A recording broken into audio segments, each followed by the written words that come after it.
no. I said it was a review. It was a pause pending review, and so we were constantly.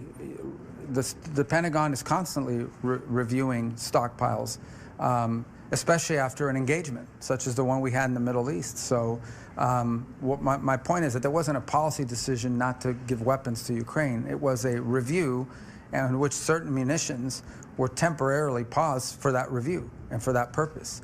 And this reporting out there that there was no awareness of it is not true. Now, but no policy decision was made. In essence, no one ever said we're not sending weapons to Ukraine. That's been appropriated by Congress, and that's continued. And that continues to this very day.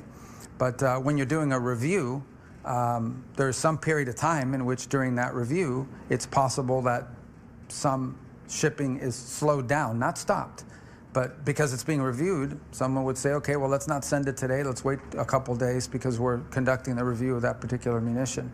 So that's what happened here, and I think it was not appropriately reported initially. But nonetheless, you know, it's pretty clear now that review has occurred, and as the President's made clear, there's been no change to our posture with regards to providing what we have available. Now, I would remind everybody, again, I go back to the point I made, and that is that there are certain things that Ukraine needs, like Patriot batteries. Those are available. There are multiple countries in Europe that possess Patriot batteries that they could share with Ukraine.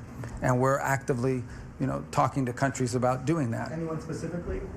Well, the Spaniards have one. They're really far from Ukraine, and they have one. The Germans have, others have. I'm not signaling them out, but I'm just telling you those are two that I know. There are other Patriot batteries, and there are other opportunities. Countries that have ordered Patriot batteries that are about to receive shipments of them.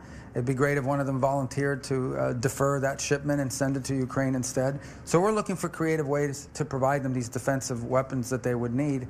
Now, that's not going to help them with the drone attacks. That's a very different technique that you use in order to bring those down, but it would help them with some of these missile attacks that we're seeing. Again, these are defensive weapons.